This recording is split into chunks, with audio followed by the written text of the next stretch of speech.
روز جمعه 24 اپریل در تاجیکستان ماه شریف رمضان آغاز می‌گردد. خواجه میر خواجه‌میرов معاون شورای علمای دینی ولایت در صحبت گفت که ماه رمضان ماه مغفرت و قبول دعا میباشد. شورای علمای جمهوری تاجیکستان معین نمودند که سال 24 اپریل سال روان اولین روز ماه شریف رمضان است، اما امسال ماه شریف رمضان از دیگر سال به کلی فرق می‌کند. سال 17 اپریل شورای علمای مرکزی اسلامی جمهوری تاجیکستان با مقصد پیشگیری پنجشنبه کرونا در تاجیکستان قرار قبول نمود که طبق آن در ماه رمضان برگزار نمودن هر گونه جماعت، تراویح، افطار، عیدگردک و دیگر مراسم‌ها منع کرده شده است. در زمان حضرت عمر رضی الله عنه چنین واقعه در زمین شام هم در یوردانیا در سوریه همین چیزها به وقوع پیوست. یعنی یک وبا اومد به مانند امروزه همین کرونا ویروسی که امروز تمام دنیا را تهدید کرده ساده است پیوسته شد. در همونجا حضرت عمر که رفتن خواستن که از حال همون اهلی شام خبر گیرن،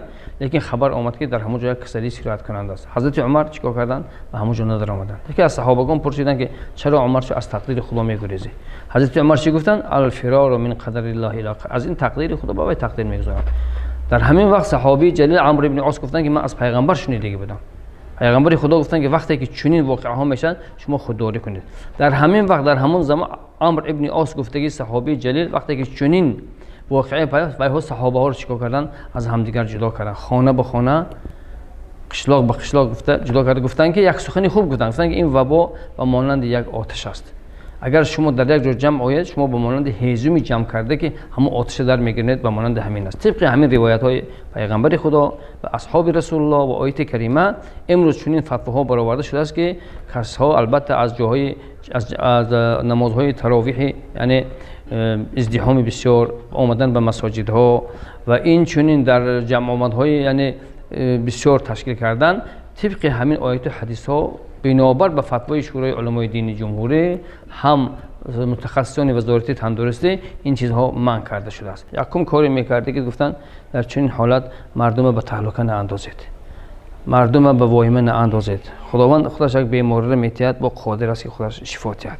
از همین لحاظ یکم کاری میکردگی همین است. و خصوصا در ماه شریف رمضان که ماه روزه داشتن است، روزه نه تنها نخوردن نه آشامیدن، بلکه روزه داشتن این چنین زبان خود از فتنه، از دروغ، از تهلکه انداختن، از واهمه انداختن، از همه چیزها نگاه داشتن، این هم روزه حساب می شود. مصاحب ما افزود که فطر روزه 5 سوم معین شده است. آنهایی که کلانسال و امکانات روزه داشتن ندارند، یعنی هنگام داشتن روزه بیماریشان اوج میگیرد، باید هر روز فدیه به اندازه 10 سومانی و در عموم دوام 30 روز 300 سومانی معین شده است.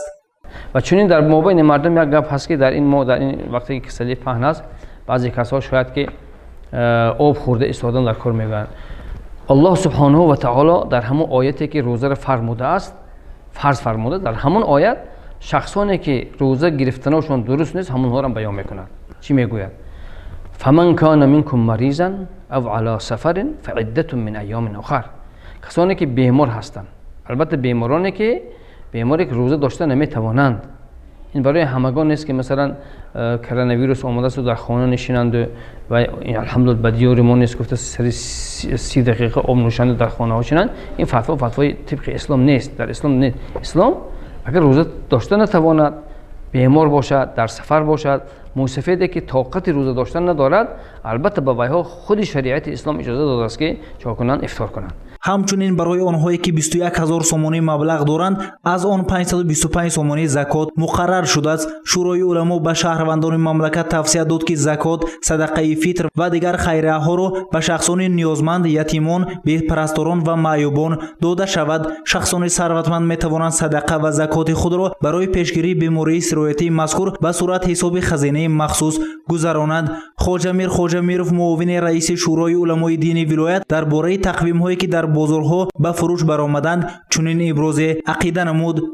اکنون درباره آن مسائلی که امروزها من به همگان معلوم که درباره پیش از آمدن ماه شریف رمضان بعضی شخصیت ها برای تقویم ها برآوردند، لیکن ما باید که به همون تقویم عمل کنیم که هم علما، هم از نگاه اسلامی، هم از نگاه علمانی که استرونوم هستند و ستارشناس هستند، از روی حساب هوایی باید تغییر بیاد. چون که عبادت ماه شریف رمضان این فرض است، این روزه داشتن فرض است بعد که برای خاطر روزه خود مکمل شدن بعد که همه ارکان‌های روزه رو ما باید چا کنیم و جا بیاریم.